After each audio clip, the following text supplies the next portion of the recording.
pressing it yet. Okay. Okay, so here we are again, Shari Yehud. And look, last week we really just looked at paragraph 11, which was, I felt that it was necessary because we needed to really understand the mashal of or, chayos, and koach. And I hope that that was achieved for people just by going over it. And so today, Sarah Zach says, yeah, that was helpful. Because, if we don't understand the mashal, the nimshal for sure can't understand. Because the mashal is still in our language. It's the language of, of light, of sunlight, of the candle, of the chayut in the body, the way that the soul enlivens the body. And then the koach is how it goes into the details of all the limbs. So that was really, that's really important, is just that understanding or chayos and koach. And then now we need to go and look at the nimshal. And that's where, Mila, I'm turning to you really, is to really get an idea, sorry to put you on the spot, of what is it that, the Reb Hillel is telling us about the nimshal so far in paragraphs 13, 14, 13, 12, 13, 14, because that's, what we've officially covered, is where does he really take us in terms of now understanding the Nimshal? So, yeah. The understanding, it's, I think we also need to understand the main point, right? Because we could get lost in details. The main point is really understanding how external creations are not independent, right? For example, I cannot have capillaries without arteries. We all agree with that, right? Capillaries are not just there like, feeding our fingers without actually having a heart that pumps it. Like nobody would even imagine such a thing. I'm sure when I'm mentioning this to you, you'll be like, what is she talking about? Which moon she fell off? Well, it's very obvious. That's why the mashal is so essential, because our physical brain understands that if I see hands sticking out, probably there are arms and probably there's a body, right? It comes without saying. Like no adult will ever think that hands could be independently like walking around. It doesn't happen usually. I don't know. Anybody ever saw such a thing, such a novelty? I didn't. There was only once a rooster that was without a head. Remember the story? Okay, we won't go there. We're not gonna go that, we're not gonna go that graphic, but I'm talking about in reality, and it was like he made a lot of money, the person who did this. Anyway, but I'm talking about practically speaking, you never see chayus without or. You never see koach without chayus and or. It doesn't happen. Just a non-existent. Because koach, so where he goes after that, he says to them, okay, now that Malchus, paragraph 13, right? So let me walk you through. So you'll see what I'm talking about. But just pay attention that his main agenda is to prove us that whatever we see on koach level actually comes from chayus and actually comes from or. So now let me ask you, what is or in Seder Ishtalshalos from Bria down? What serves as an or? The pnimiut of the kalim, like Exactly, the 30 kalim of Malchus, right? That's or. We all know that. Okay, amazing. So we know that there are 30 kalim of Malchus. They serve as or in every single world, right? So, or the pneumius of every single world is Elokus. Yeah, amazing. Now, what's Chayus? He's going to describe where Chayus fits into this. And now we also will understand that the Koach is not an independent thing. Okay, because people might feel an urge to assume that creation has an independent power. Okay, let's read from the text and then we could elaborate this. So we're going to go to chapter 13. What? Okay, go for it.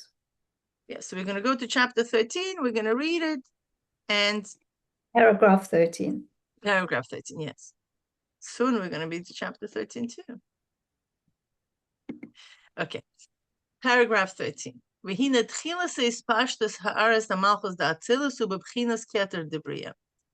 Right, the first expansion manifestations of the radiance of Malchus of Atzilus is into Keser of Bria. And afterwards it divides to 30 Kalim. Yud Kalim Pnimim, the Asiya, right? The first Kalim are internal Kalim. Neshama ha'olam de Bria, we know that becomes the Neshama of the Olam HaBria. Yud Kalim ha'mitzayim, the Yud, intermediary Kalim, they become Neshama la'olam ha'yitzira, become the Neshama of the world of Yitzira. But Yud Kalim ha'chitzayim, nasim Neshama la'olam ha'asiya, right? And the external ones, they become the Neshama for the external. Okay. Well, the klal ובכלל, גם כלים החיצוניים דמלכוס נעשים כלים פנימיים דיוד ספירס דעולם העשייה, נקרא נשמה. Right? And even the external kelim, they are still called neshama for those who will ask questions like, hey, it's truly the world of nefesh, why we still call it neshama? Because when we say neshama, we want to bring out the life force of it, okay, of the neshama. The pnimius hakelim, the Yitzvira, the Yetzirim, b'chinas elokos, right? We all know that 10 spheres of Biyah, the pnimius of the kelim, of the Yud spheres, is elokos. We understand how we arrived to this conclusion? Yeah? It's very logical, right? Because Malchus of Atzilus is elokos, right? Her kelim becoming the pnimius kelim of all the worlds, we're driving to conclusions that the inside of everything what you see and what you don't see is Elokus. Okay. Because they are the 30 Kalim of Malchus of Atzilus itself. But the intermediary and the external Kalim are creation. So we're deriving from this that ultimately every creation in Pneumius is Elokus. That's where it's coming from. Just bluntly, like that. Okay? Now, we might not see it. It could be like, whoa, that's a big stretch.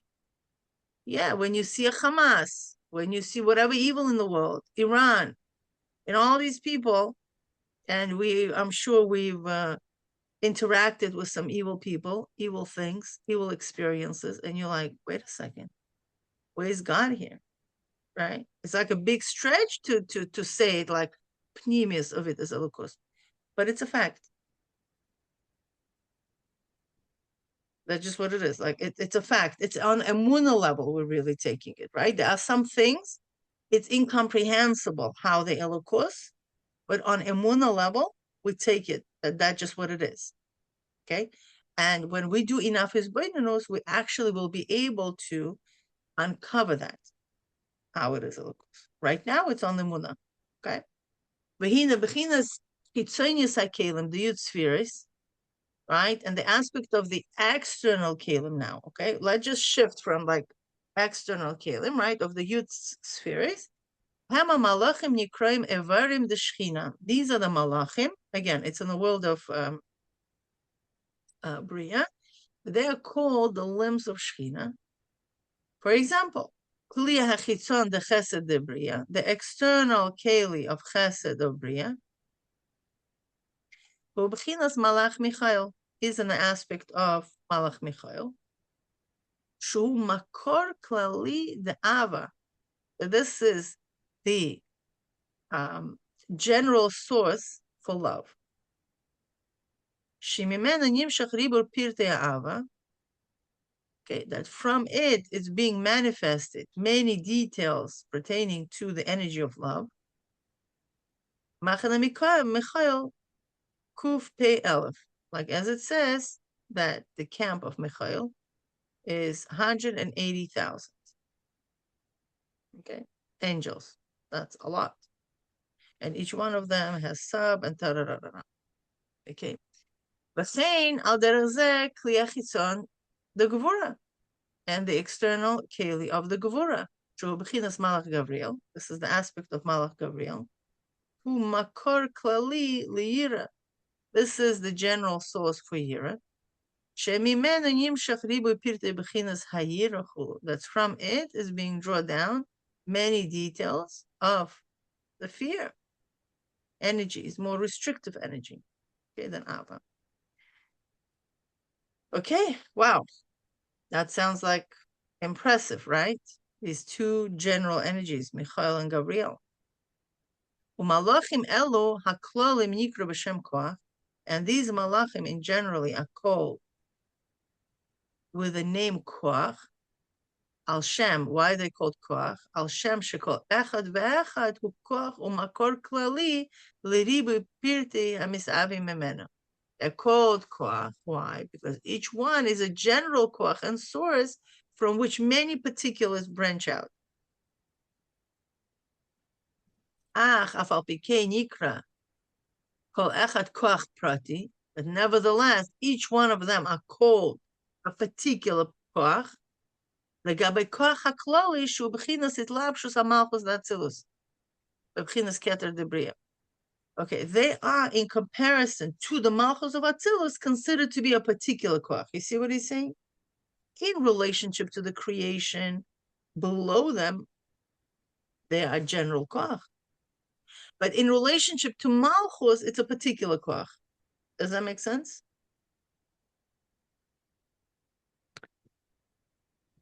For example, I am a director of my organization, okay? Meaning I'm the head of my organization. But compared to the Rebbe, I'm a detail. Does that make sense? I'm a klal compared to people who work under me. But I'm a prat compared to my big general. Does that make sense? So it's the same story. Compared to Malchus of Atzilus, Malach Michael is prat, is a detail. But compared to everything with Malach Michael, what comes under Malach Michael, he's a klal.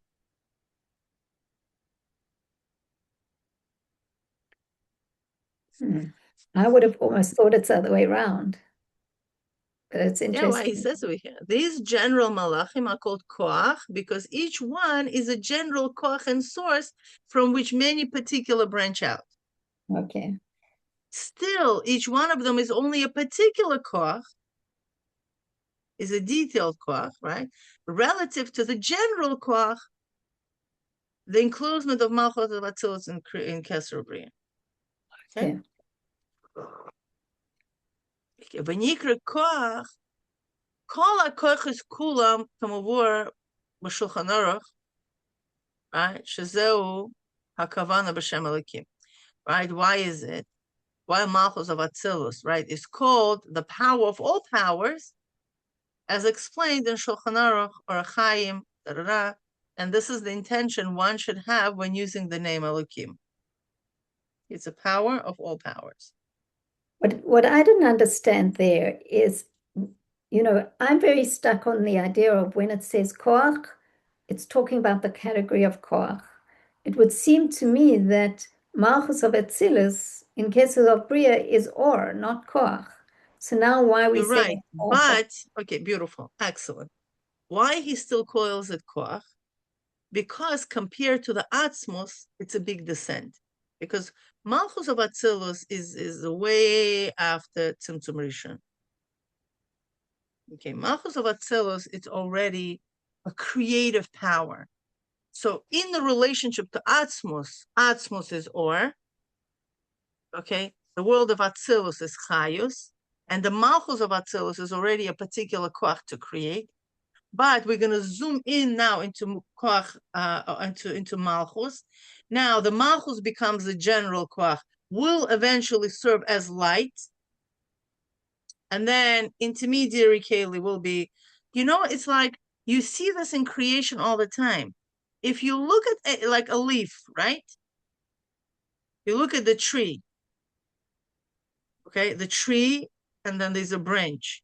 If you have you ever created like this stand-up collages, you could just take a branch, and when you create miniature cities, the branch becomes like a tree. Right. Do you understand what we're talking about? But it's the same concept. It also branches out like a tree. But you take one, even cut one, you take a leaf, you see branches inside the leaf as well. Yeah. And on a molecular level, you open it up and you also see the same pattern. So that's what he wants us to see. He wants us to get into pattern recognition. It's true that compared to the Atzmos, Malchus is koach. But compared to what comes after Malchus, Malchus becomes Or. That allows us not to be fixated. The flexibility of the mind that we could have, the broadness of the mind is that when we are able to discuss one concept in a relationship to its own reality, but then we could let go of this and take bigger scope and study it. You understand? Now, adding more details into it. People with fixated minds, they lose themselves. Like, oh my gosh, my whole world is crushing. I don't know what to do. I thought this and that, and now it's something else. Yeah, you let go. Yeah, you in a second you should be able to let go, because now we're not talking about only this paradigm. We are encompassing something else. And now what was Or before becomes koach. Right. So Mila, it reminds me a little bit, the first time we encountered this was in chapter 1, where he said, Bina is a yesh relative to the ayin of Chochmah, but Chochmah is a yesh relative to the ayin of that which is above Chochmah. That was the Exactly. first time that he did that. And in a way, he's doing the same thing here. He's saying, Yes. you know, Chochmah is or relative to Bia, but Atzilus is Koach relative to the or that's above it. It's a Right. similar, Nachon, it's Exactly. Yeah, it's a similar pattern. right, Meaning one thing we need to understand, that everything is very relative here. right, Right. And therefore, that doesn't mean that I'm just not going to think at all, because who knows? No, you invest yourself in understanding this, but with the mindset that along the line, I'm not going to cement it. This is what I understand at this given moment with this given information. That's what open-mindedness is. That this is what I'm understanding this given moment with the given information that I have up until now. And that's why I have this conclusion. Anybody who will add a new detail to me, I'm going to go in through reevaluation mode. Okay. I'm going to reevaluate. Concept will settle at one point. And I will again tell myself, this is what I know. This is what I could conclude with the given information at this given moment. And that's how all life, because we cannot cement things. And that's why people who study a lot of Chassidus, okay, like really study a lot of Chassidus, you hang around them, no matter how old are they, but the relatability, is very different. People who like, to fixate This is what it is. This is what I've learned. This is what I've taught in the yeshiva. Nobody told me about this and all that. You right away see that they haven't been learning. They learned 20 years ago when they were in the yeshiva. They made a very thick bechein. They concluded. They made a big stamp. They now put a book on a nice shelf. Okay, that's it. I know Chassidus. That's not how it works, right? That's not how we know Chassidus. Okay, So even the secular knowledge is not known like that. The let's go scientists, forward. they constantly learning. What? Oh, yeah. I'm just saying, like, let's go to the next thing so that we Sure. try to understand how that also V'hina works. b'china zois, the hislapshus the malchus b'keser de bria, b'kli hachitzon sheba, nikra b'chinas koach hapoel b'nifa, liyaso mahus chomer kol hanivraim de bia. Right, this aspect of malchus enclosed in keser bria is the outer vessel. In the outer vessel is called the power of activator inactivated, right? This is the mashal that we were given. Koach hapoel b'nif'al. Why is it? What does this mean? Koach of activator and activated mean? Okay, since it creates the substance of all of the creation of the Biyah. Okay, since like I'm taking a rock, let's say, right, and I'm throwing it, right, and the rock is, I don't know, going up and down the water, meaning causing waves. So now this is my power. I'm the activator, right? And by doing something, I'm activating other things. Okay, so the same thing is here, right? It's the Keser, the Malchus of Atzilus enclosed in the Keser of Bria, right? And it creates the substance of all of the creations in Bia. You understand how it works? Not really, because so what we learned before was that outer layer, which was the chitzonis of Malchus, that's what created the inner dimension of Asiya. So now he's still referring to that outer layer, and he's saying that becomes the source for all of the creations, for all Yeah, of for the sure. outer levels. So do you hear why I'm not understanding it? Because No, before he said that layer creates the inner layer of Asiya, right? The right. outer vessel, the chitzoniut of Kesov Brio, was what created the inner dimension of I Asiya. see. Now he's saying that it created the substance of all the creations of Bia, which means the Emtsai and the Including Bria and chitzoniut Yetzirah. of all the worlds. But maybe, No, yeah, no, but yeah. okay, let's read it again. Okay, you are referring to the outer vessel of um of Malchus of Atzilus. He's not referring to outer vessel of Malchus of Atzilus. He's referring to outer vessel of Bria. See, v'hina b'china zois the hislapshus hamalchus bekeser de Bria bekli hachitzon shabo. Who is Ba? In its outer, it's not talking about Malchus of Atzilus. He's talking about the Bria. We're going into detail that the breaking down point of the 30 kalim happens in the external keli of Keser of Bria. It's not Look, going into. I remember that Miriam had this question. If you go back to the beginning of this paragraph, sorry that we're going into this thing, but I think it's important to understand. If you go back, Miriam had a question that wasn't really answered a while back. And look, there Here, it says this one. the first manifestation of the radiance of Malchus of Atzilus is into Keser of Bria. And Exactly. after So it he is not, divides into 30 vessels. And we never really understood why does he have to say that it first goes into Keser of Bria and then divides into 30? okay, so now he gives in detail where in Keser of Bria in external keli. You know, there's a reason why he does it, because Right. external keli of Keser of Bria is what?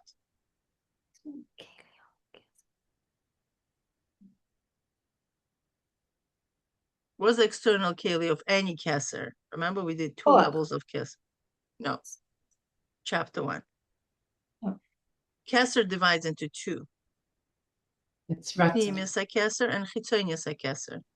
What's pnimis keser? Is oneg. Chitzonius keser is ratzon. Okay. Okay. So he gives into detail here. Here he doesn't say in the beginning of this paragraph, right? It says, keser de bria. He does it through the keser of bria. Okay. Well, that's Miriam's question, right? Why through keser of bria and not just like that, right? Okay. Right. Now here, he says, he repeats himself, right? The hislapshus happens through keser of bria, b'kli hachitzon sheba, in his external keli, which is what? Which is ratzon. Okay, because there's desire to create, it goes through the koach haratzon. Why? Because there are different types of hishtalshelus happens, right? The hishtalshelus happens through the ratzon, right? Because later on is going to go into more explanations how there's no divisions. Because on the level of oneg, it's a different hishtalshelus. You understand? It doesn't go through all the steps. If you understand, yeah. How do you skip? Okay, okay, you're forcing me. It's a little okay to jump a little bit ahead, because the divisions, okay, the whole hitchalkos happened on the level of ratzon. It did not happen on the level of oneg. Okay, that's why when a Jew is in a state of oneg, it's like an inner shadow. You understand? He transpasses all the order of creation. You understand? The atmos is there without the order. And to connect to the atmos, we usually connect, if we able to connect through our true oneg, we don't need all this. That's how a Jew takes shortcuts. That's why a not learned guy can, jump over in a way. Do the chatchila riba. You understand? It's a possibility. You know what I mean? But that's later chapters. Okay, fine. Okay, like all these details are in it. Like people say, like, oh, why do I need to know this? Because it's like it's in it. Once you do Eon, you'll figure out that it's there. You understand? Okay. He said it. Put it this way. Like in a chapter 5 or 6, you'll figure out that what he's saying now, he's already laying the foundation for us to go back and for example, now after chapter 3, when you go back to chapter 1, it's going to be a whole new different experience. And with chapter 4, you're going to go to chapter 1, you'll be like, oh my gosh, I didn't see it there. But it's all there. Now it's hidden because Akalim are not wide enough to see it. Right. Yeah, but once you expand, you go back to the original, and that's why the oisias are very essential. The letters are very essential. Okay, and the way the concept get packaged. Wait a second. The way concept get packaged is a very, very in a careful way. Way they say it, but you'll understand it only later. That's why the chazara going back into whatever. Anyway, so we answered the question. Wait a second, please. Okay, that's very helpful to me, like just to understand. I didn't connect oneg and ratzon to the keser of bria. That makes a lot more sense, that really the process of creation is coming from the ratzon. That's where things begin to manifest, is because of a desire. And v'nikra b'chinas koach hapoel b'nifal liyois mahus chomer kol hanivroim debiyah. Right, and it's called the power of the activator, inactivated, since it creates the substance of all of creation of the biyah. Okay, it's also beautiful to see that there's a ratzon of Hashem is in it, literally, in every creation. Okay?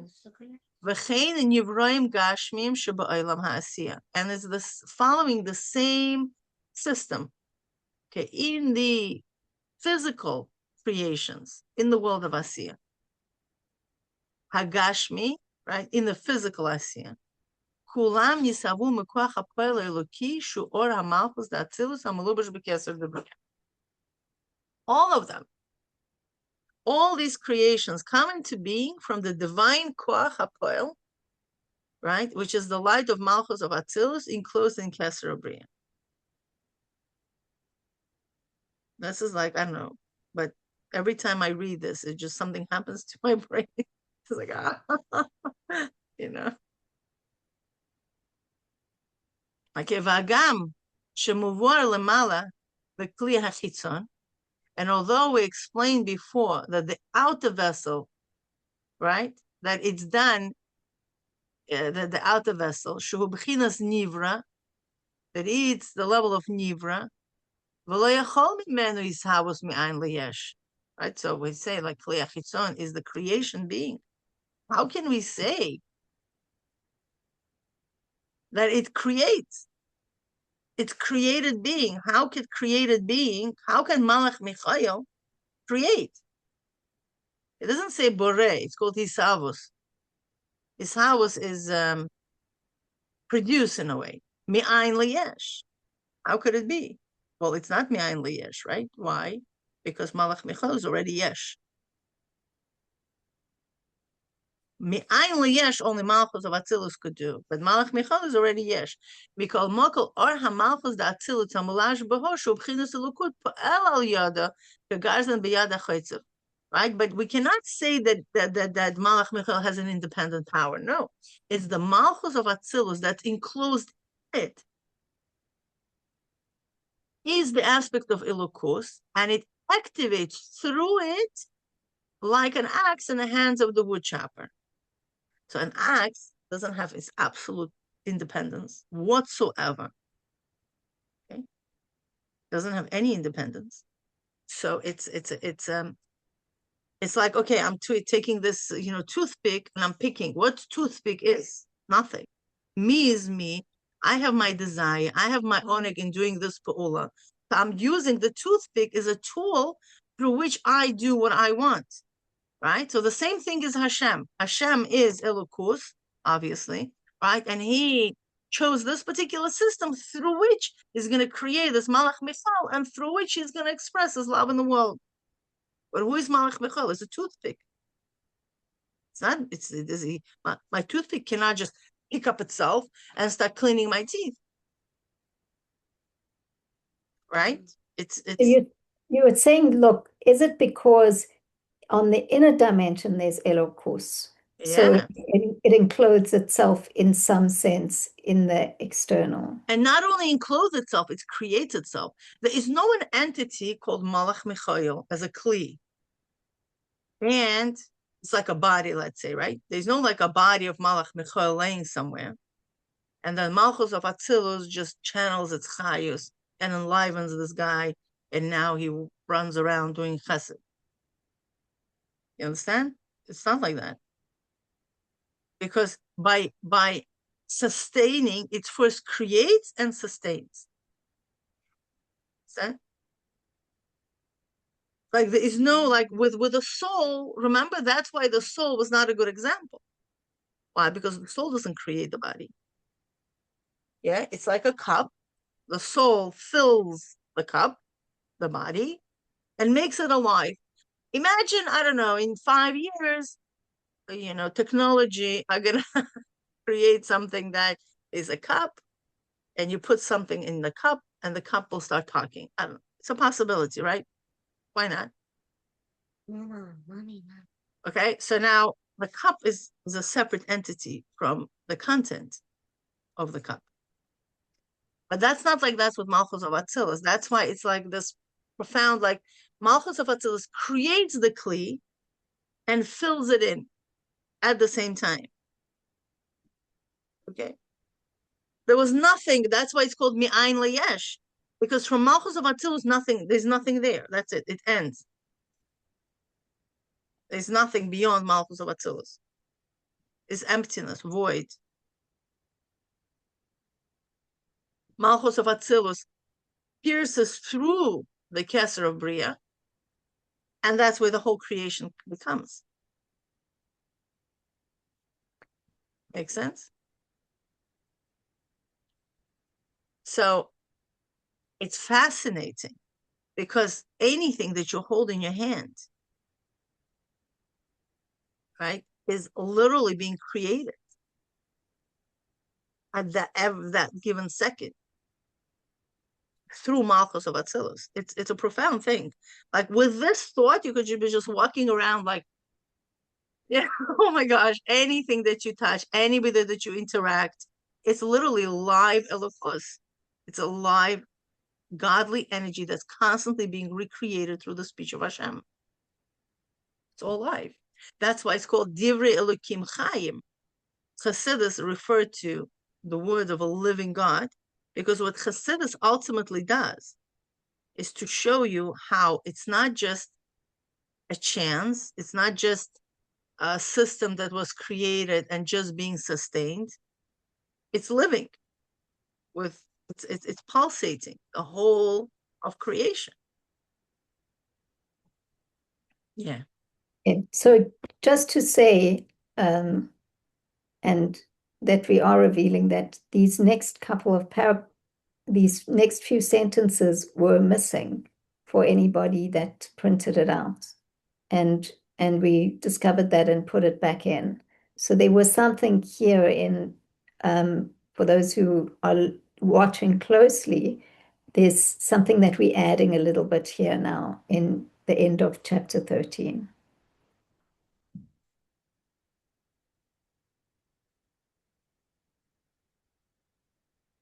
Yes. Okay. ובחינה זויס נקרא כוח, והמשל הזה הוא בכוח הפעולה שביד, שעושה עיסאוויס פעולה חדשה.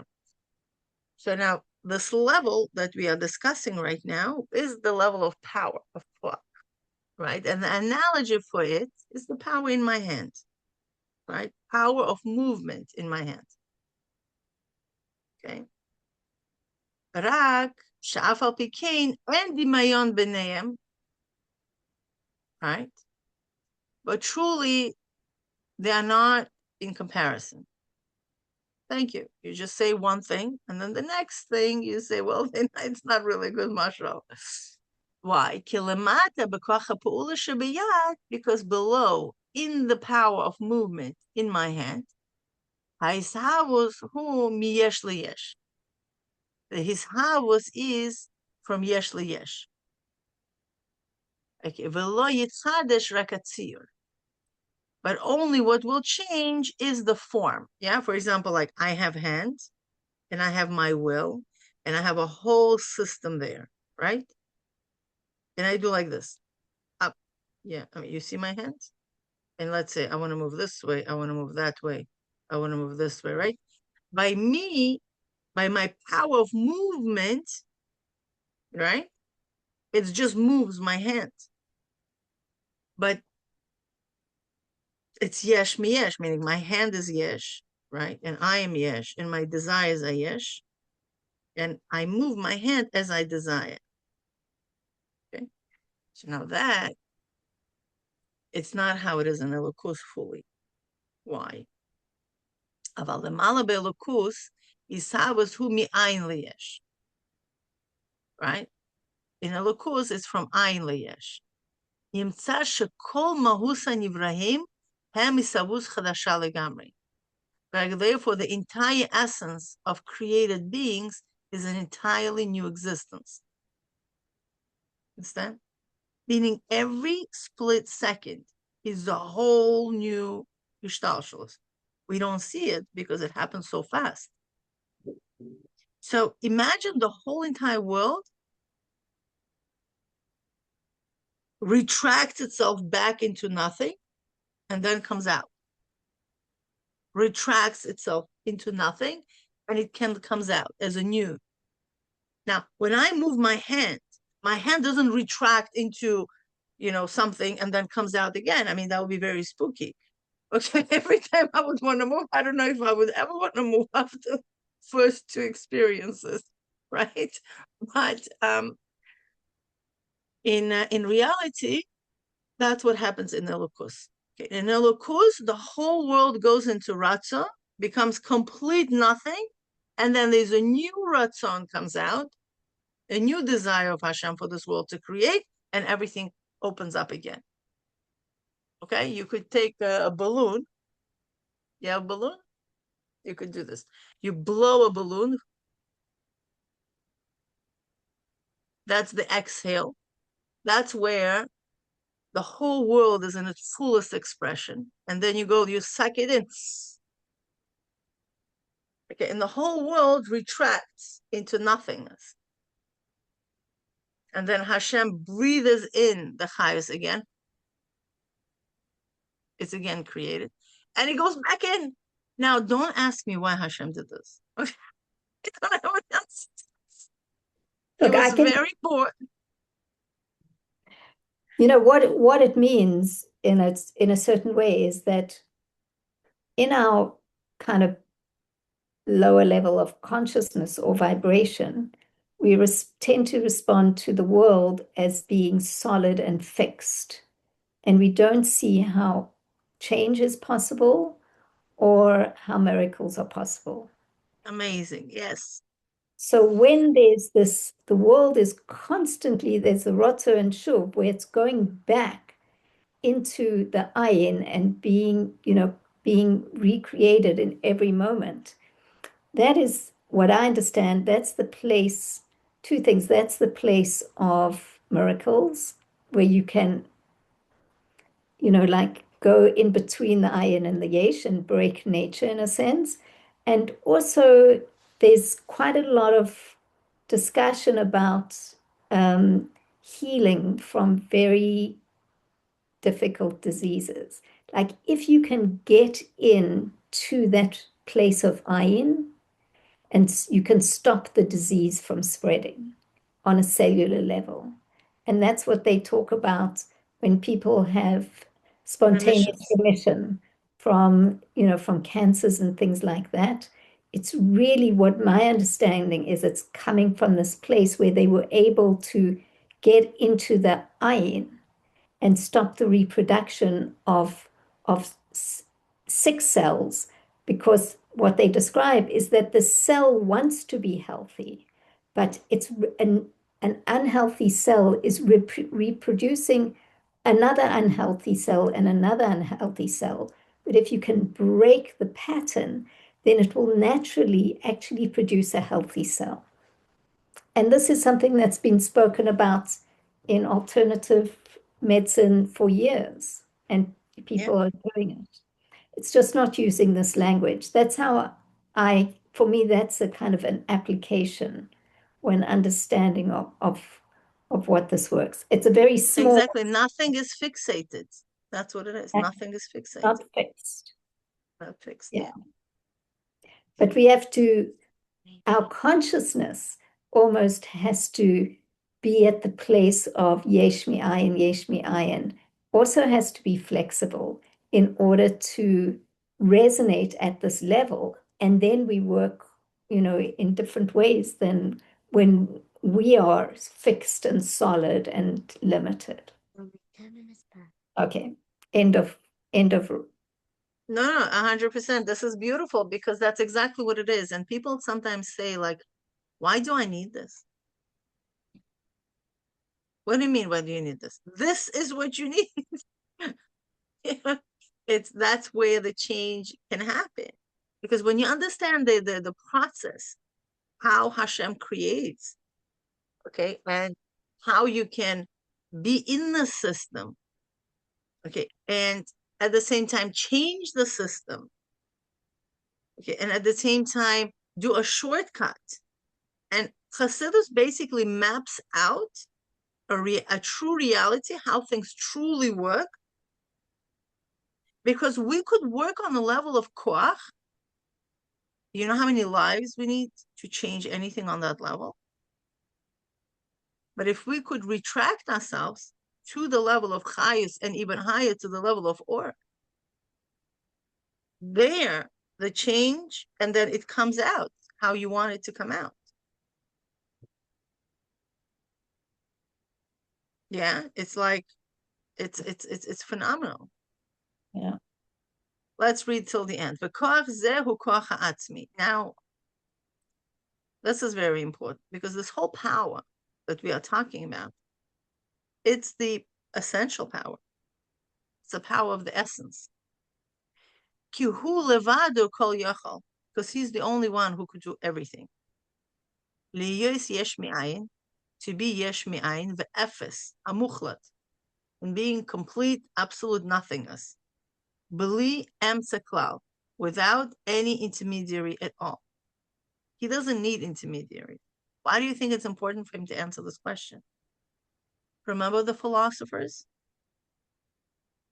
The philosophers think that there has to be something in between, independent power that allows us to, like why we need, imagine somebody wants to do something and they say, let's talk to Mila. We don't need to talk to the Rebbe. Okay. This level, we're going to work things out. Does that make sense? Why not? Why should we go? Hashem is busy. He's in America. He's in all the countries and creating all this. We're just going to go to the general of Russia and make a deal with him. And that's it. We don't need to go up to the hierarchy. But what they're not realizing, that general is just a toothpick. It's nothing. Understand? It's like, who are you bowing down to? It's ridiculous. It was like, yeah, like nobody's gonna put like, okay, a toothpick idol, we're just gonna bow down because who is gonna clean my teeth tomorrow? Okay, well, koach zeh shehu koach ha'atzmi, and to this koach, which is the koach ha'atzmi, this is essential koach, lo yimtza mashal hazeh. Truly, there is no mashal for this, because any mashal that you're gonna give is not gonna be good enough. She'll be shuhu, that we could enclose him into. Yeah, because quietness is his praise. Okay, bakavana, uruuta deliba, lo yidaber bepe chulu v'dal, right? And it cannot be spoken with a mouth, right? The intentions of the heart cannot be spoken with a mouth. And it should be understood.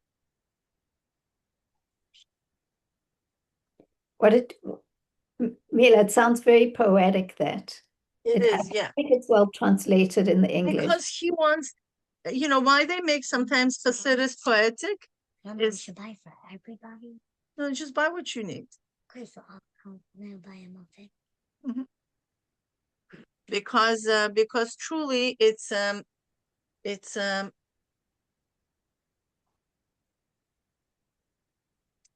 why he becomes sometimes poetic. I think I have a chash, so people should not think that Chassidus is dry. Yeah. Because truly, I mean, it is exciting. It's not like, Chassidus is not this like Kabbalah machine of the world, a structure, and you have to get like a technical degree, of this. It's like, it's alive, okay. I mean, we try very hard to understand as much as we could. But again, there's always shortcuts. But don't think that you have to go through this whole set of Ishtalshalos. Come on. We all know it.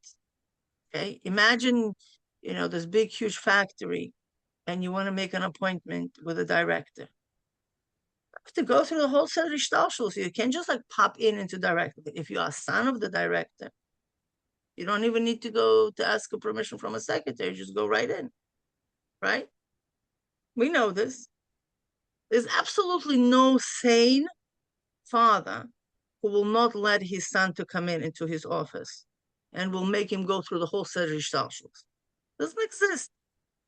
Trump, for example, like go make an appointment to Trump. No, but you could just go in. Hi, Dad. I'm coming in with pizza. Yeah, you get it. So now, why does Hashem want us to study the whole Seder Ishtalshalut? Okay, because the more you study, the more you're like, oh wow, this is like intense. Okay. And then the more you appreciate that you could just pick up the phone and just go right in. Okay. Without the whole, there's only one condition. You have to buy like an Oneg ticket. Oneg ticket, you're my son. And now we are relatives. If you're in your misery, go bad, looks like you got exchanged in a what's it called? In Cheder Lida, in a birthing. You don't carry my true DNA. You're in state of honor? Okay, now we're relatives. Because that's what Hashem is. Hashem is not stressed. Hashem is so joyous, creating everything at every given moment. And you guys feeling stressed is like, yeah, no, you look like the rest of the nation to me. I don't recognize you. Look, certainly healing does not take place within stress.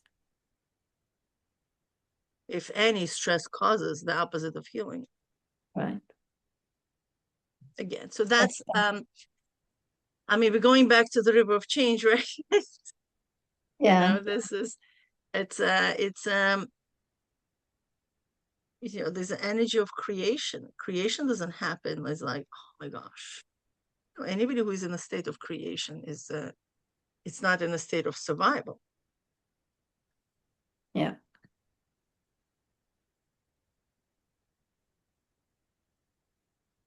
It's interesting. You're talking about it. I was listening to this very interesting thing about neurotransmitters.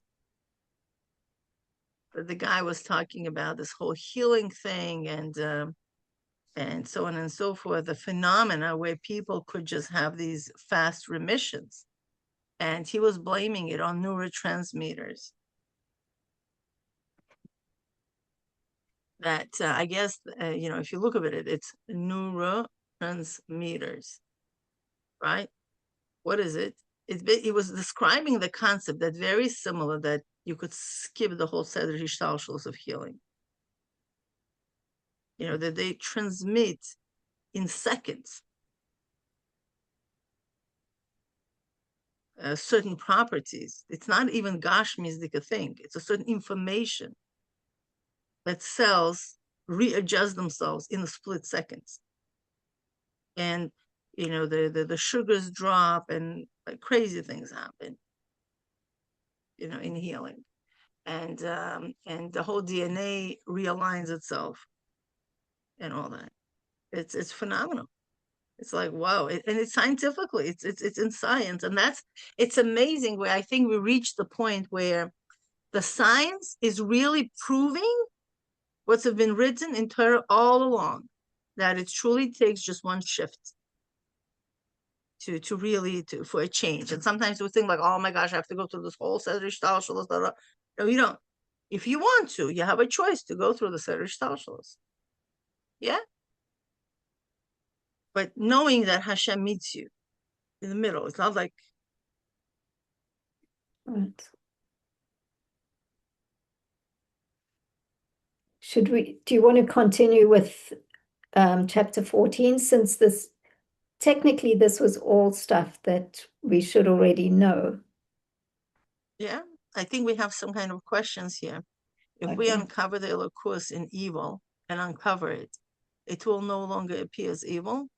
Yeah. Uncovering Elokus in all levels is that Geula when we succeed.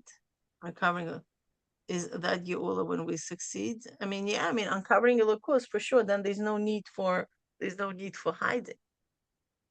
If you're able to consciously uncover Elokus in all the situations, that Elokus no longer needs to be in a hidden way. How deep does it have to be consciously aware? Because like, we just said it now, but it's like not enough. What is the question, Sarah? I mean, like, how deep do we have to be able to understand it? Because it's not enough just to consciously say it, because we said Exactly. it. So how deep do you have to See, get? we don't know when this happens. We don't know when a consciousness shifts, but we do the work. I mean, I don't want to say like, no, you cannot do it without the work, because that would be lying, because I don't know, sometimes we have people who do it without work. But the effort creates that possibilities, because why do you think we don't get it? Maybe it has to be on It's all not levels. because Hashem is hiding. What is that? Maybe it has to be on all levels of us. So like there's the conscious and then the subconscious level, which really you get to through repetition. Fine. So why do you think we don't get it? That's the Rebbe says that it's not because Hashem is hiding. It's because Because we're we're not hiding. exactly. Yeah, we're hiding. We are not uncovering. Okay? You want to stay like that? Stay like that. Hashem is patient. You know, it's so interesting. When we really desperately want something, we get it.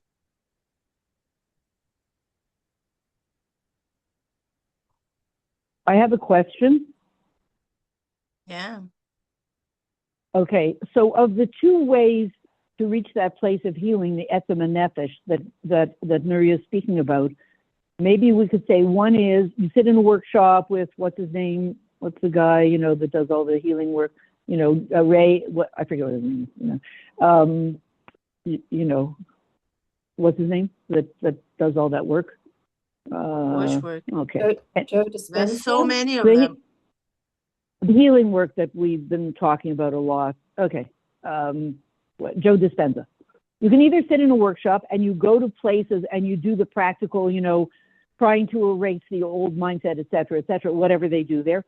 Or, lahavdil, you go deep into areas of deep Hasidic, deep truth through Shari Yichud to places that almost no one's ever been, regular people have never been before. You go together with the Rebbeim on this safari, this journey, and you open up, as you're going to those places, you open up deeper and deeper levels of reality, and you journey to those places together with the Rebbeim.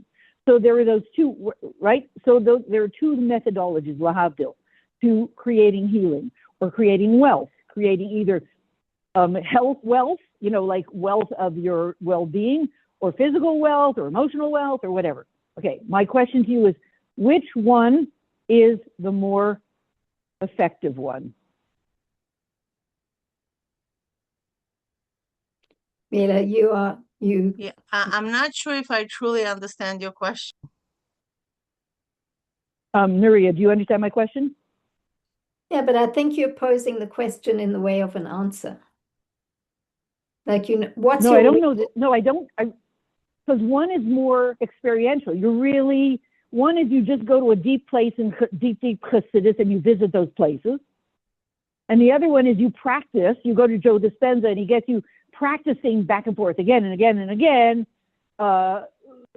feeling a certain way, thinking a certain way. When we learn Shari Yichud, we're not doing a lot of practice.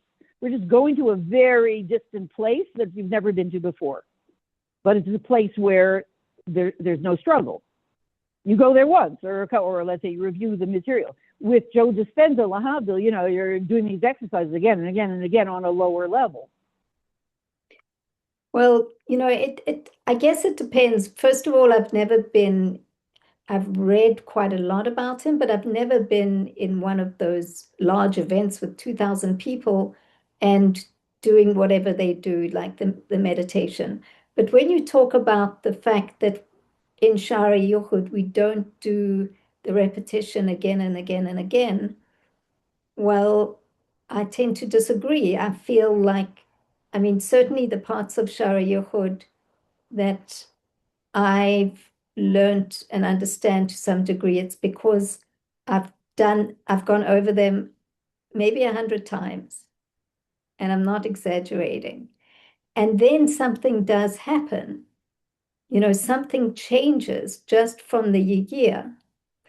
But to answer your question, like off the record, to try and answer your question for myself, at one point I was quite curious, and I watched a video that somebody posted after they went to one of these Joe Dispenza things. And what I saw was somebody sitting there with their dog in their house. And all they could talk about was how amazing the experience was and how much they were looking forward to the next event that they were going to go to. And I thought to myself, whatever happened at that event, this person doesn't have the context of Torah to create a vessel in their life that is connected to truth. And I'm not judging the fact that he's sitting there with his dog, but this was a guy in his 30s and 40s, and the Torah would be giving him a different kind of context to then take whatever it is that he's learned and put it into his life. And it came to the point where, for example, Joe Dispenza came to the conclusion in one of his videos more recently that the ultimate thing is to be alone, not to be in a marriage relationship, because that way you can do your spiritual work.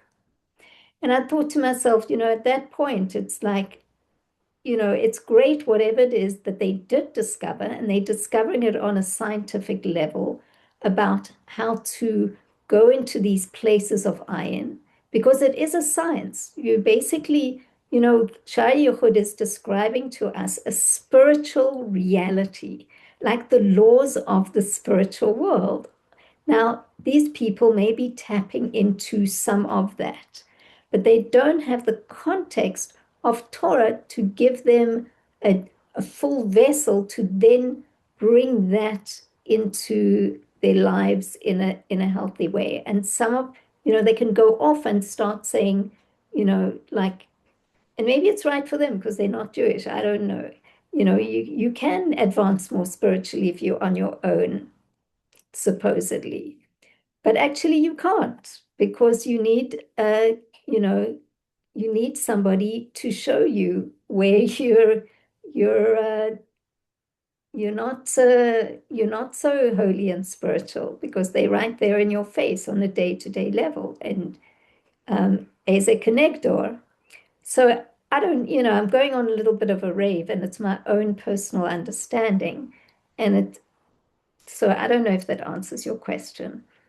So thank you. And can I just say one thing that once about 15, 20 years ago, they had a magazine article, Time magazine or something, America at Prayer, and they had many different religious groups, and it was always like a man or a woman alone in the desert or looking up at the sky. It was always an individual standing in a place of solitude, every single one, with the Buddhists, this, and da. And then they had the Jewish one. So I figured they're going to have, one of those, so like the guy in the talus in the middle of the desert looking up. No, you know what they had? A woman lighting Shabbos candles with a whole group around her. I was like, what? Why do they see us as we reach holiness or spirituality? They all reach it as individuals. For some reason, they see us as we reach it as a group. It was Time magazine. It was the craziest thing. It was like, and then, so that's my statement according to what you said. But then I guess my question is, if we go to one of those workshops, can we reach Atzmus, Etzem Nefesh, or do we reach some kind of revelation, some spin-off of it? We sort of hear about it, but we can't really reach the place of healing of Atzmus the way we can in Shari Yichud. I'd similar ones to answer. I'll say a quick answer, because, these are questions, and maybe there's no real answer for them. But, there is, for example, there is somebody within the religious world who is doing similar kinds of things, but doing it through the teachings of the Baal Shem Tov, and doing it through Jewish meditation, and also seeing, healings taking place, and, doing it with kosher music. And my feeling is that some of you might know who I'm talking about. And my feeling is that I'm talking about Rav Daniel Katz. So my feeling is that we are learning the source texts that Rav Daniel knows very well, and many more of them. And from that, he is creating a vessel for people to enter into. But what we're doing here is we're doing the inner work that is very difficult, that is the source of those experiences. So it's difficult to say, should you do this or should you do that? In my mind, there's no doubt that, one is the long, short road and the other is the short, long road. You will get for sure a certain infusion from an experience. And I think the experience is important. But without the deep knowledge of what it is that's really the omek of all of this, so it's going to be something that you're dependent on these things for the experience. But it doesn't mean that you shouldn't do that. I mean, I personally have never done it, so I'm not saying it from a place of full knowledge. But what I do know is that the person who is creating it, this, Rav Daniel in this particular situation, he has done all of this work, and that all of that, what he's creating, is coming from deep hitbonenut and deep understanding of the texts. And we touching, we're like in Kita Aleph here, even though it feels like university, and even worse than that sometimes. But when we come to understand it, you look back at chapter 1 and you go like, wow, that was basic information. Like, how come I didn't know that? I'm gonna buy some. How come I just learned about the Koach HaMaskil after, 20 or 30 years inside of Chassidus? And so, I don't know, I'm not really giving you an answer. I don't think there is an answer. I think it's important to have the experiences, but I do, from my own experience, is that when I really do the hitbonunots into Shara Yehud, I do kind of go into maybe what is an omek space. It's a space beyond the words. It's a very, very precious space. It's a space where there's enormous oneg, but there's a lot of work that happens before that. And so, but it doesn't happen easily. Is this the only way? Can you go and, do a meditation and also feel something like that? Yes. In Tanya, the Rebbe tells us you have to do the short, long way and the long, short way parallel.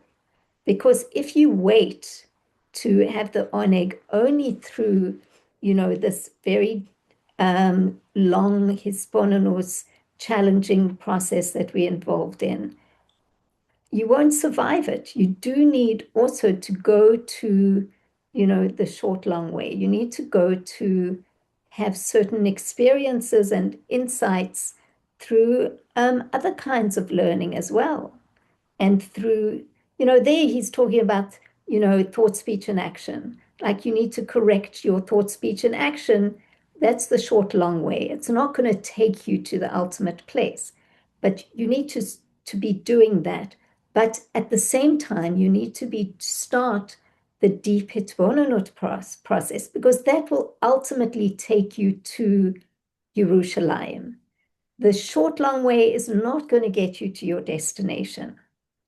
But at the same time, if you're only working the long way, you're going to burn out, because we need we need to see results as well. I mean, that's not the only reason, but do you hear what I'm saying? I mean, I guess I'm kind of Yes. working it out as I'm speaking it, but that's the Tanya. Do both of them. It's not one Right. or the Okay. other. Do you get that? Do you see, that's the method that we're being taught in Tanya? Yeah, I see that. No, I understand what you're saying. So I think that when we come and say, should I do this or should I do that? It's presenting, it's the wrong question in a way. I mean, it's the right question if it leads us to understand that we need both. Just something. But it can lead us to think we need one or the other. It's not one or the other. It's both simultaneously.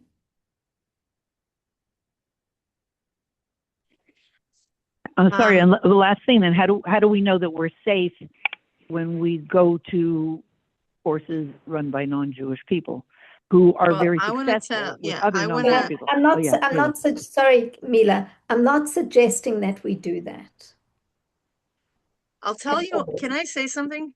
Okay. Sure. So my thinking, and obviously everybody knows, I went to quite a lot of them. In my search, I went to quite a lot of them. And I guess I could confidently say and share my experiences with it. There is one story that completely struck me. It's a story about, actually, Mittel Rebbe's Chassid. I'm sure you're all familiar with that story, but I'll tell that story again for those who are not familiar with it. It's a story where one Chassid came to complain to the Mittel Rebbe. What was he complaining? He told the Rebbe that he doesn't really understand how things work. Here, he lives in a town where there are Polish Chassidim. Okay. And he sees them. They have such nice wives. And when they want to go to the Rebbe, they bake them beautiful, delicious cakes. On the journey, he hires a wagon, and he has money to pay the wagon driver. And blah, blah, blah. He travels. He gets to his Rebbe. The Gabbai welcomes him, says, oh, wow, this is so amazing. You came. And he gives a nice sum money to the Rebbe. And then he goes to the Rebbe and he participates in the Tish. The Rebbe gives him whatever pieces of, Shirayim. And then he goes into Yechidus. And by the Yechidus, Rebbe asks him, learn Torah, do mitzvahs. And then he asks him, what do you want? And he says, well, I need shidduch for my daughter. I need parnasa for this. I need this and that. And the Rebbe gives it to him, gives him brachas, and they actually manifest. He goes home. He's being welcomed by his wife. And everything is beautiful. And then this chassid dies. Okay? Eventually, eventually this chassid dies. He goes up to Shamayim. And they ask him, no, did you learn? He said, yeah, I tried. They look at him, no. Did you listen to your Rebbe? He says, yeah. He says, okay, no problem, Gan Eden. Okay. And he says, you see, as a Chabad Chassid, it's very different by me. Okay, my wife is all the time is angry with me that I don't, sit and work all day long. And I need to sneak out of the house to go to a Farbrengen. And definitely when I want to go to the Rebbe, she gives me such a hard time. But I sneak out. I don't have money to hire a wagon. And I go by foot. It takes me days till I reach the Rebbe. I go to the Rebbe, and what do you think? Am I welcome? No. The Gabbai says, no, why did you come? You shouldn't be coming. The Rebbe's not available. And I have to beg with him and this and that. And I somehow sneak into the Rebbe without the Gabbai looking. And the Rebbe gives me directives. I go home.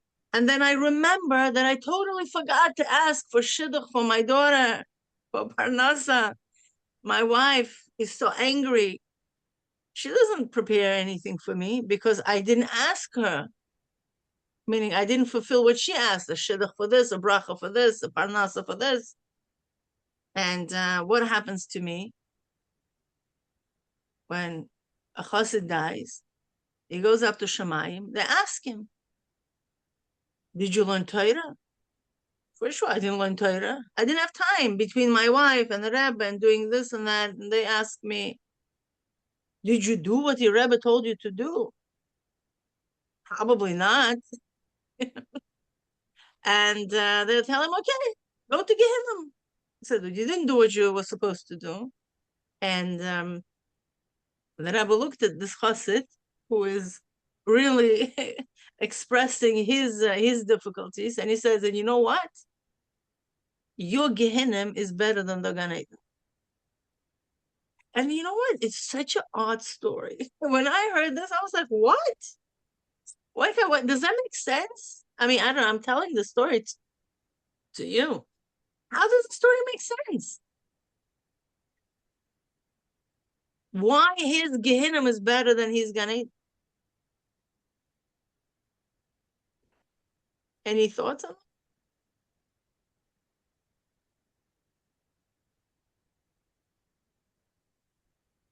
Maybe his level was His just Gehenna natural. his Gehenna is still grounded in a kosher source versus the Gan Eden, which is not grounded. If I can Well, say we something, cannot say, sorry, Tzavia, we cannot say that Gan Eden of a Polish Chassidim is not kosher. It's kosher. It's very kosher, believe me.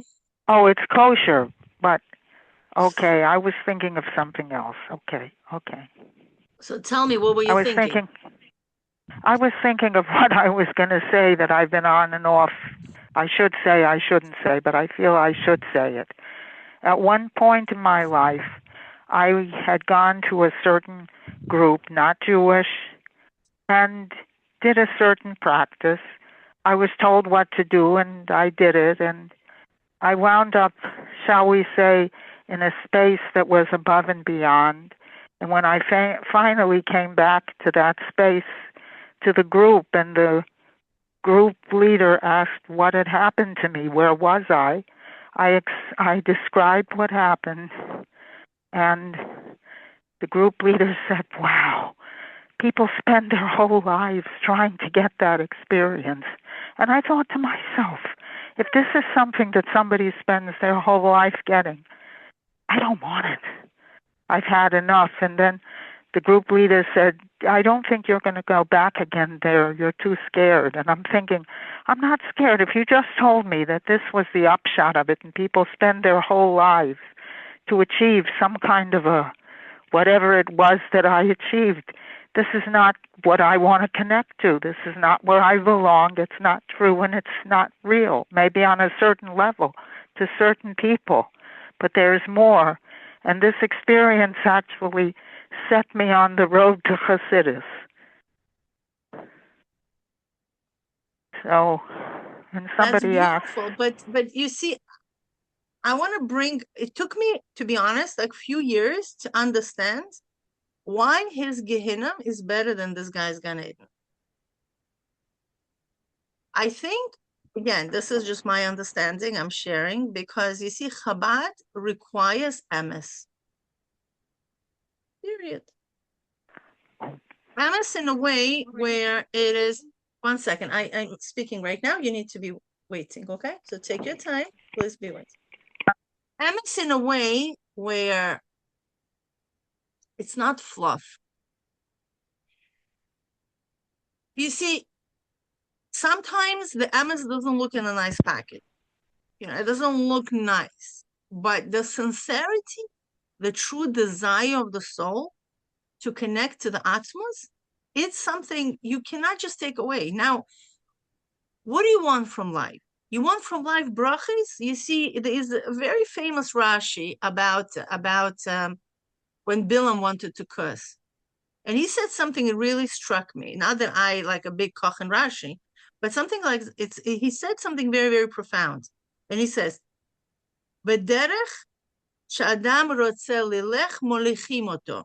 In the path where the person wants to go, he's being guided to. What does this mean? Bilam wanted to go and curse. Okay, go. Let's see what happens. Meaning Hashem is such a profound, compassionate. If a person, all what he wants from Hashem is brachas, that this physical life should be amazing, okay, you're given. You want prosperity, you'll get prosperity. You just need to go to who to go. Now, all what you want from Hashem is Gan Eden, given. But do you want him? That you need to work for. And you know what? This picture of pursuing the essence of God may not necessarily look very nice. So that's why you have Chagat Chassidim. But Chabad requires emes. Meaning emes is, okay. So what, now that you're not going to get your nice house, you're not going to work for the essence of God. So then, okay, so I'll give you a nice house so you'll be quiet. It's like, it's like a toy. Parents buy toys to kids, which is the most valuable toy. Some parents think that I'm going to buy such a toy that kids could play all day long by themselves and they're not going to bother me. Okay? But a parent who really wants to connect to his kids, he probably would want to buy a toy that will require his participation in the game. So the toy is not just to shut them up, but a toy that something will bring them closer to each other, right? It's a tool by which we're going to be bonded. So now, and that was a long way to answer your question, right? So there are many things in the world. For example, Dr. Joe Dispenza, Bob Proctor, listen, you name it. To be honest, they do not reach Etzem Haneshama for a simple reason. Because who is designing it? It's a very educated guy, okay, who designs all these beautiful programs. Obviously, it's his own discovery about the human nature and what a person is capable by doing certain practices to tap into. So obviously the cap will be his potential, that person's potential, the author's potential. That will be the cap. Now to expect that Dr. Joe Dispenza, Bob Proctor, and Tony Robbins, and all these guys are going to give me tools to reach to my Etzem Haneshama, it's overestimation. They could teach me how to reach the potential of me earning more money, being more healthy, whatever the Gashmias that we share similar with Goyim, yeah, that's I could tell you for sure, right? Now, whether the right Mahalach or not, that's a different story. Now, with specifically with Yidden and specifically with Chabad Chassidim, it's a different story. We're expected to do different things in the world. So therefore, the only thing that could really satisfy us to reach our Etzem Haneshama would be something that the authorship, first of all, has the Etzem Haneshama, has access to the Etzem Haneshama, and has a clear path. And I truly don't think there could be anybody beyond the Alter Rebbe and our Chabad Rebbeim. The everything, and definitely, with the Rebbe, and all the Tavshanal Besichas, because this is Anash. This is our people. We share the same spiritual makeup. We are the nerves of the whole of creation. Like we're sitting on a nerve. Yesterday, I spent a good 4 or 5 hours with teens. And I'm thinking to myself, Ribono Shel Olam, who would ever imagine, what type of power is that? Who would bring 5,000 teens who are completely not affiliated in brackets to New York, to Times Square. I mean, what a mind is that? What an operation, what a fundraising effort to put all bits and pieces, and from organizational perspective, to put all bits and pieces and the inspiration and the program and where they eat, where they all the logistics. This is the vision of the Rebbe. So why do I mean, just honest question, and I'm talking to myself, why would I be inspired by Dr. Joe Dispenza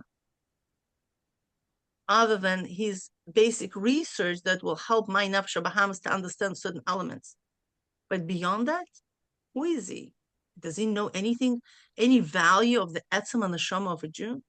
Moreover, there's a funny story that I heard from Daniel Katz, by the way, Nuria, where he said that obviously when he was not from, he used to go to all kinds of Buddhist retreats. And one day he decided, he was like young, 22 or 23-year-old guy, decided to go to one Buddhist retreat. Okay. And over there was a whole thing, the whole program was for 30 days, you don't talk. You don't talk for 30 days.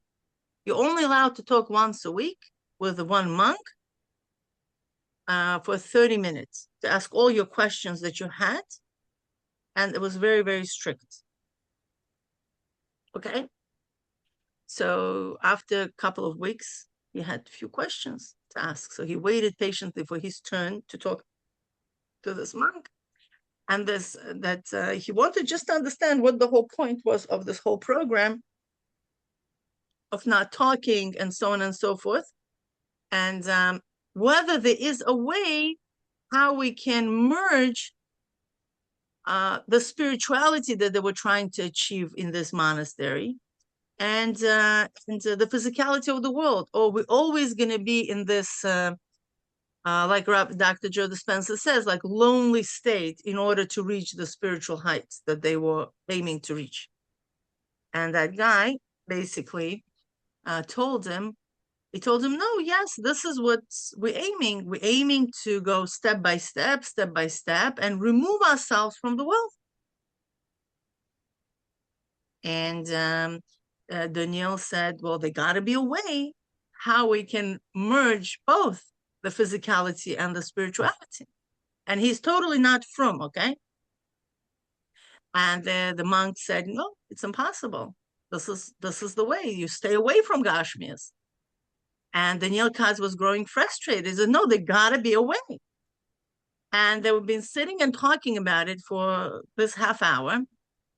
And then the monk looked at him and said, are you Jewish? Daniel Katz was so taken back. He was like, what was that has anything to do with his questions that he's asking this monk? So he answered, no, I'm not Jewish. 30 minutes at that time was over. That's it. And you know, by all these places, discipline is very important. Otherwise, you're going to get a few lashes. Okay? So he stopped. That's it. He had another week to wait.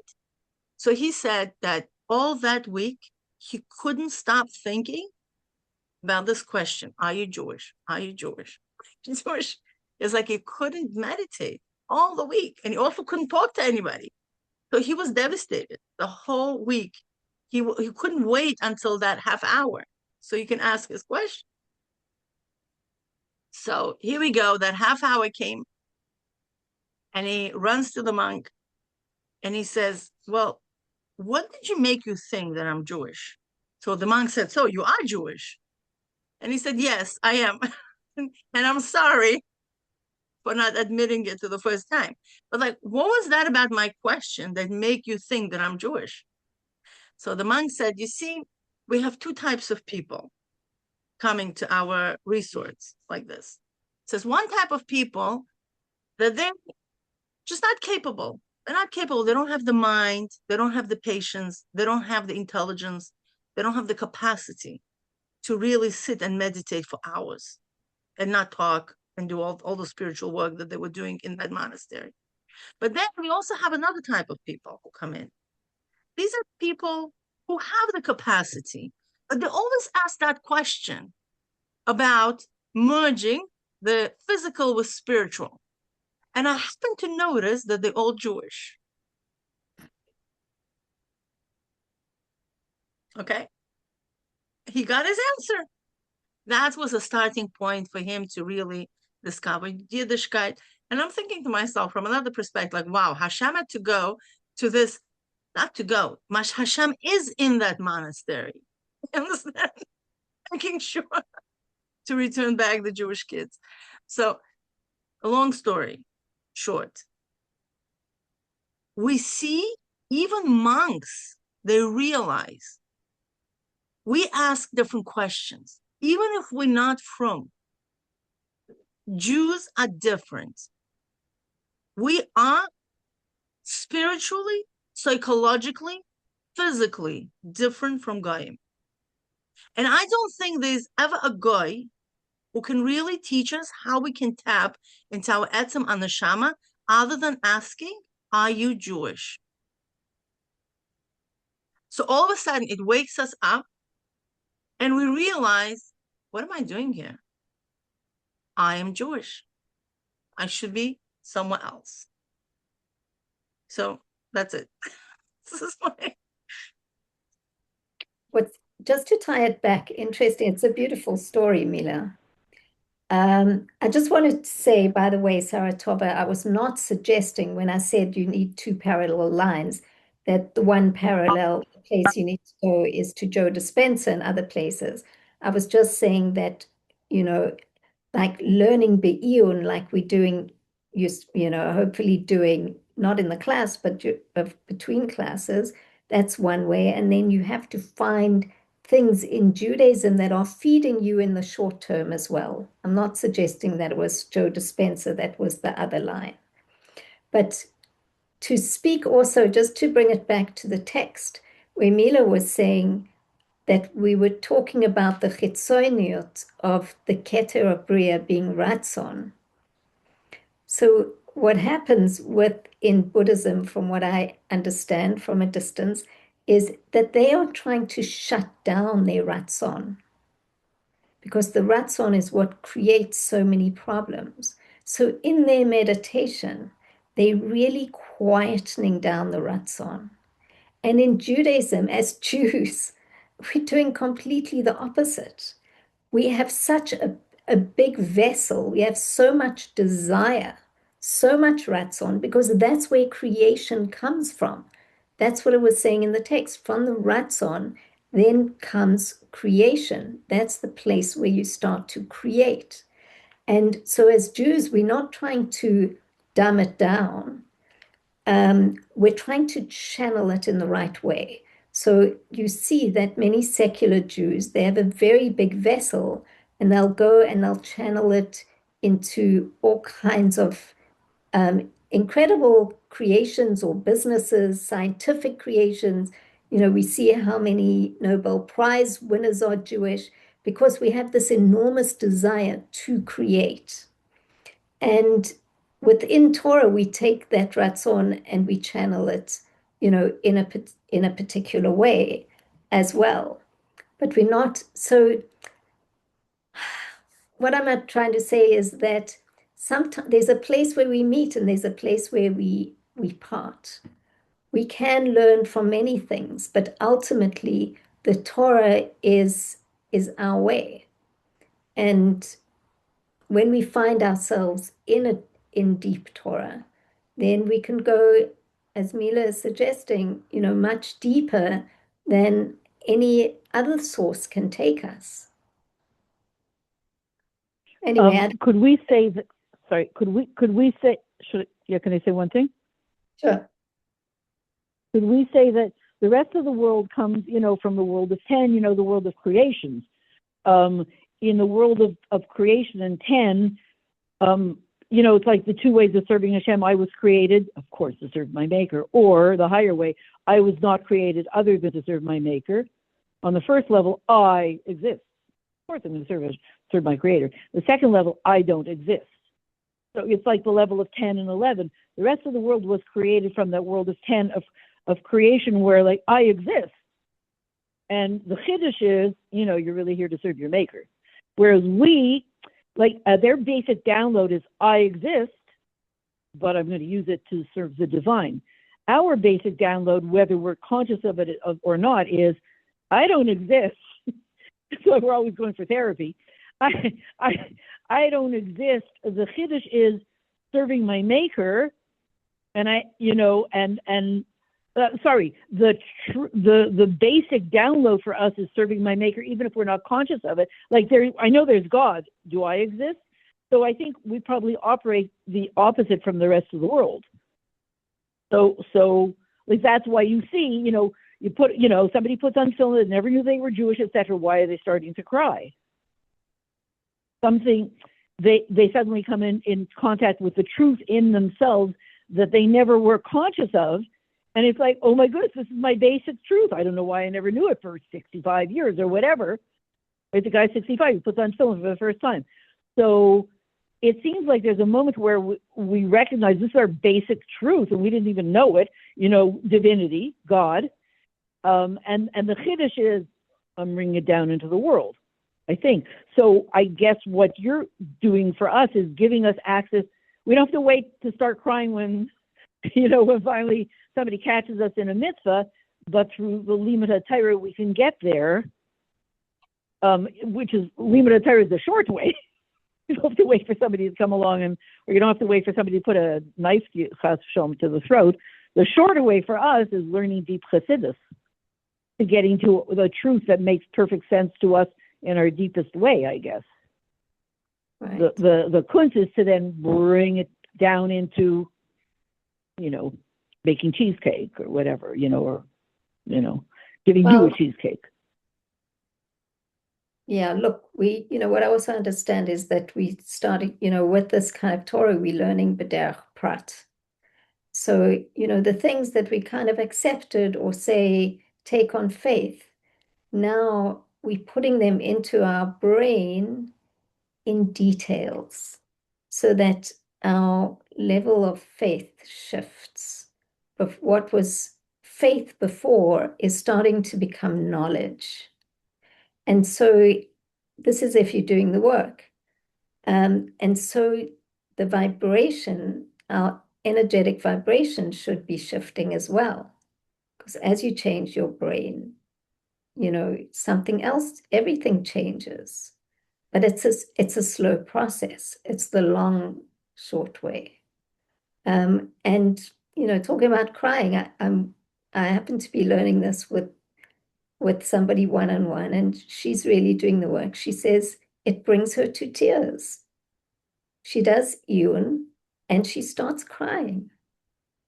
And I personally have had that same experience too. It's that Bina Libed, it awakens something in your heart, but it's from a different place than the tears usually come.